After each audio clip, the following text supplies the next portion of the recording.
Welcome everyone to the CFO Swinger Watch newsletter's technical analysis video for the week of April 29th through May 3rd. With that, let's start off with the markets. So for this video and for the rest of this week, I want to focus on the basics of technical analysis. So for me, that means that I'm going to focus on the price action or the candlesticks themselves, my SMAs, my levels, and most importantly, my volume. So let's go ahead and apply that to the S&P 500 or SPY on the daily and weekly timeframes. So on the daily here, last week, we had a pretty good bounce. I'm not gonna lie, right? We had a very good bounce from the lows of this initial corrective move down. Now, this all looks like consolidation to me because number one, when I look at my SMAs,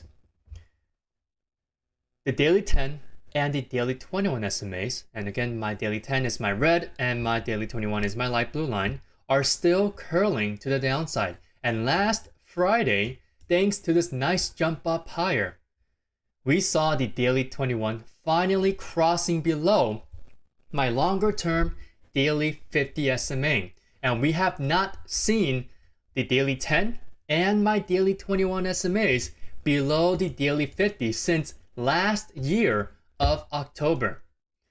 So it seems like this bounce is complete consolidation to allow the daily 10 and daily 21 SMAs to catch up to the price and continue to act as areas of resistances. Yes, the price has moved over the daily 10 SMA, but that is required in order for the daily 21 SMA to catch up.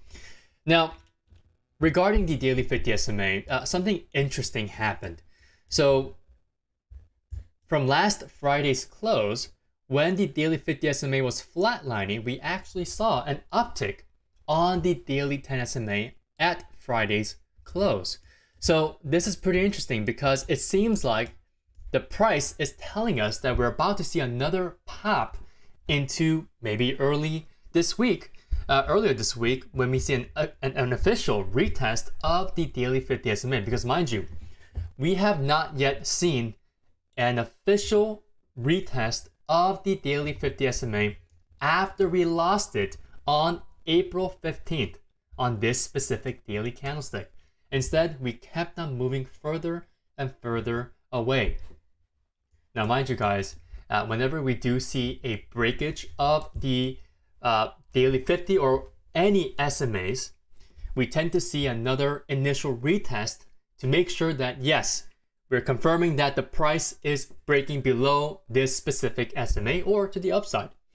So in this case, we have not yet seen a daily 50 SMA retest. So it seems like the price is wanting to see a retest of this daily 50 SMA as an area of SMA resistance so that we can continue to move to the downside and confirm a larger move to the downside. All right. So again, the bounce from last week, it looks like we're just consolidating this large move down. Now, if we focus on the volume itself, the volume from last week, just on these four volume bars, the buying green volume bars, all of them were pretty low volume compared to its wide price ranges that we saw on days like last Tuesday, last Thursday, and even just last Friday with a nice gap up and another large push higher.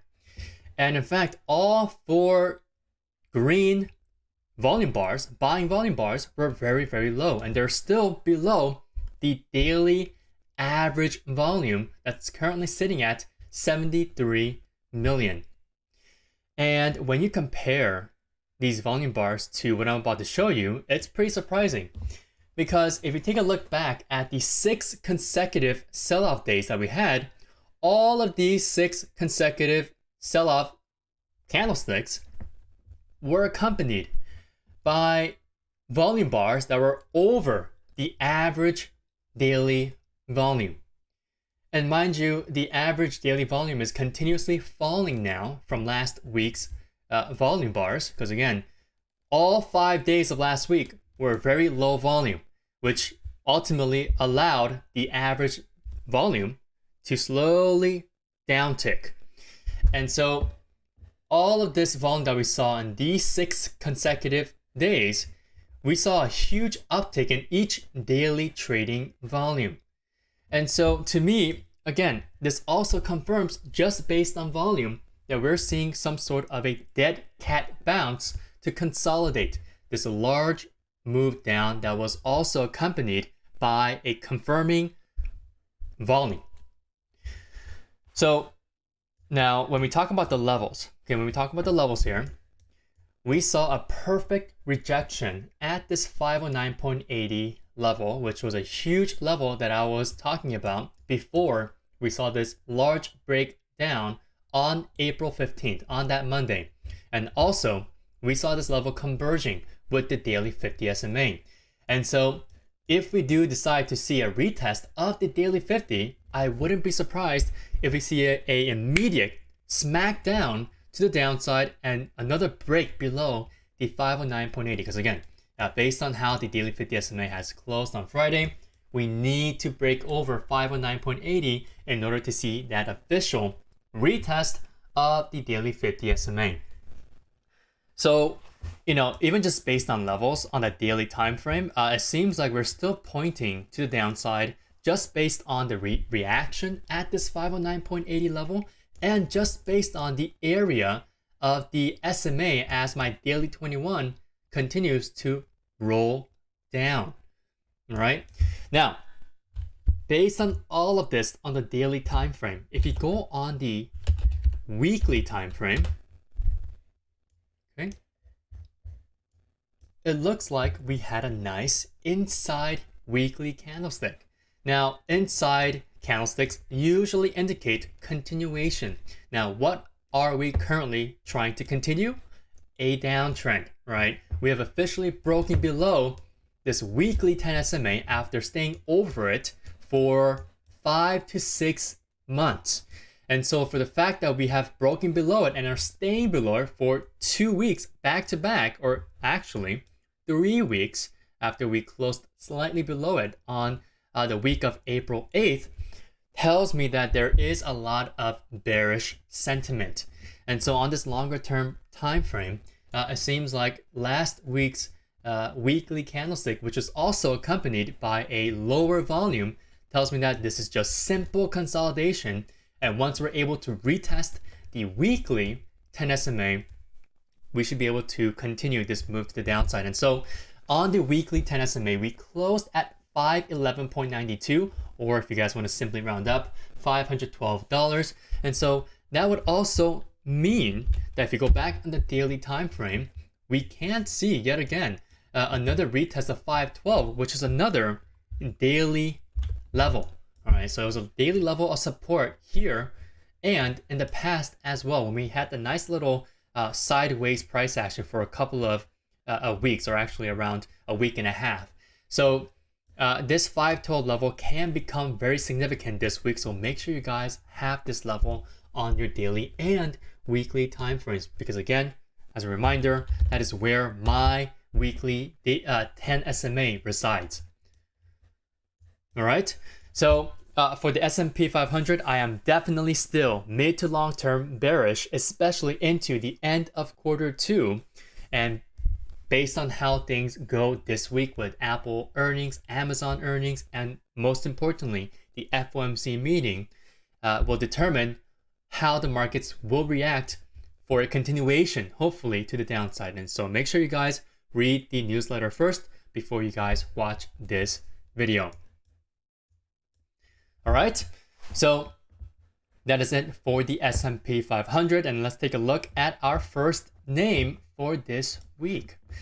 So we have Toast. So Toast has been one of my favorite long-term tickers for this entire year. So we were able to catch this entire move into earnings as well, and so far Toast has been making a very textbook bull flag on the daily time frame. But I want you guys to remember that on the weekly time frame, we have a huge base forming, right? So this is what we call a price discovery phase for a IPO, right? It's for an IPO, and Toast had actually IPO'd all the way back in September of 2021, right? And so this is a huge macro base that spans all the way from 2022 to 2024, so over 2 years.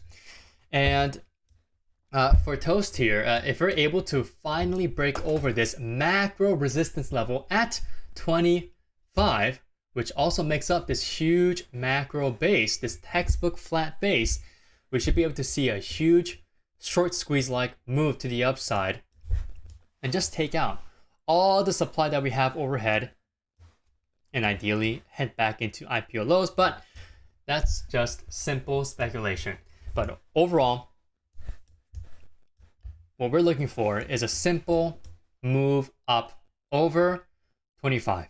Okay, now if you go back on the daily time frame, okay, for this week we're just going to focus on a simple break of this daily 50 SMA. Now I would prefer to see a red to green entry point on this one for long, but if you just want to see a simple move over the previous high of the day, which was last Friday, which is at 23.99, that's the high of last Friday, then we can get a simple entry point over 24.10. Now, that is an early entry point because again, we do have this currently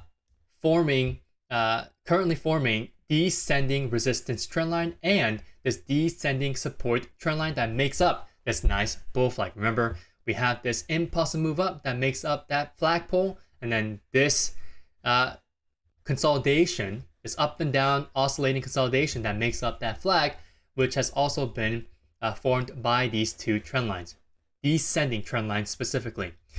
So if you guys want more of a confirmation, an official break over this bull flag, I would highly recommend to just find a simple entry point over $25, right? So over 25.10, right? And that's also the break over that macro resistance level on that weekly time frame that makes up that flat macro large big base, right? I can use all my adjectives to really just describe how large this base really is, this flat base. Now, I love the fact that on the volume here, we saw an uptick in buying volume after we saw a nice pivot on this name at this descending support trend line. Now, obviously, this also was able to make a nice pivot, largely in part due to the fact that the market also pivoted last week early on. But if this one is able to just really show us that it has that individual strength, then I would love to partake in a nice breakout over this bull flag and also over that large macro base. And also for the fact that we have earnings on May 7th on Tuesday, we can see a back-to-back earnings run up, just consistent consecutive earnings run up candlesticks. So that is a possibility for us on this name, so make sure you guys are watching this one. Okay, now the last ticker that we have for this week is NFLX. All right, so NFLX is going to be a pretty interesting name because just like what we had on Starbucks a month ago, I'm looking for a very simple 2-point game plan. All right, so I'll go over this fairly quickly, so make sure you guys are staying on your toes here. So Netflix had a nasty gap down, and so far we've been consolidating, and based on the consolidation, we are making a very simple bear flag. All right, so what we have here is the flagpole, and that flagpole is made up by this large gap down, and then we have this flag that's currently made up by this consolidation, and it's obviously making a nice wedge chart pattern. And so if I combine this large impulsive move down with this small wedge, we call it a bear flag, right? Now, the only thing is that this wedge here can provide us with a breakout to the upside or to the downside. Hence, it's a neutral chart pattern, as I've always been saying. And so that's the reason why I have a 2-point game plan. Now, on the daily time frame, okay, we could be seeing a nice long entry point to the upside. Hence, our first entry point being a long over $565.10, 565.10. Now, why is that? Well, first of all, this bear flag, or specifically a bear pennant, has a nice descending resistance trend line. And if I go on the 2-hour intraday time frame, okay, in order for us to see an official breakout of this bear flag to the upside, which can negate this bear flag, we need to see a break over 565, and that will officially confirm the fact that we will be staying over this descending resistance trend line. All right. Now, here's the thing. All right. The reason why, the number one reason why I was looking for a long entry point for our first point of this 2-point game plan is that during this consolidation, we are allowing the daily 10 SMA to catch up, and we have not seen the daily 10 SMA catch up yet. And so we are currently, from a macro perspective, making a nice range as well between $555 and $579. And the daily 10 has not yet reached this resistance level yet. And it was also a previous level of resistance and support, while the $555 level was a huge level of support in the past. And so we're using these two levels again in a similar way.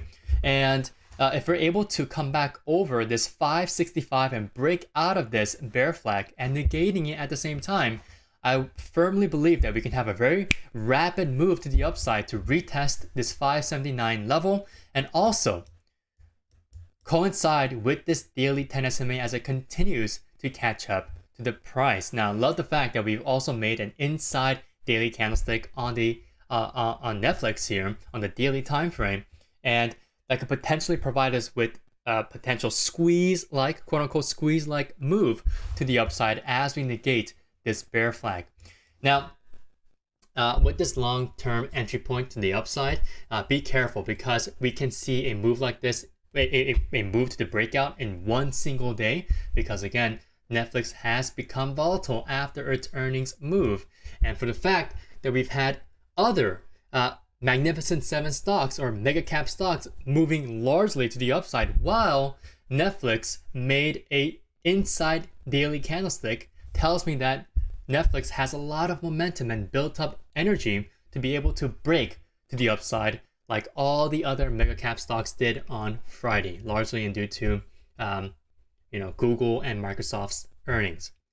All right, so that is our first entry point. Now, if we do see a rejection after that at 579 and we start to make a large move to the downside, this is where we can see some profit taking, and hopefully we do completely take out and exit our long-term position so that we can ready ourselves for our second point of entry and our last point of our 2-point game plan.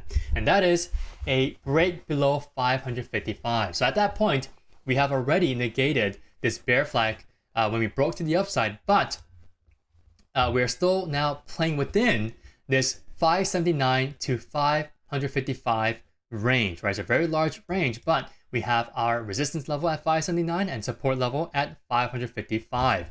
And so if we do see a confirmed firm breakout to the downside at 555, we will get a nice short entry point to the downside, and I could potentially see some profit taking occurring at this previous recent gap up in January of this year, late January.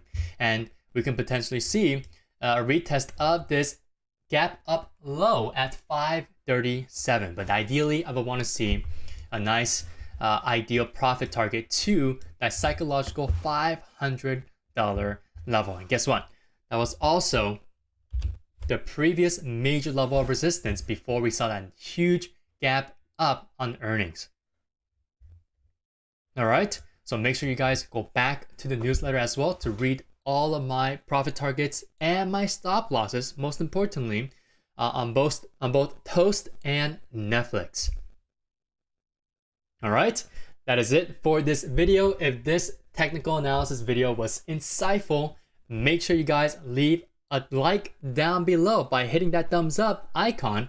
And if you aren't subscribed yet, I don't know why you wouldn't be, make sure you guys hit that subscribe button down below. Good luck, and I'll see you all tomorrow morning.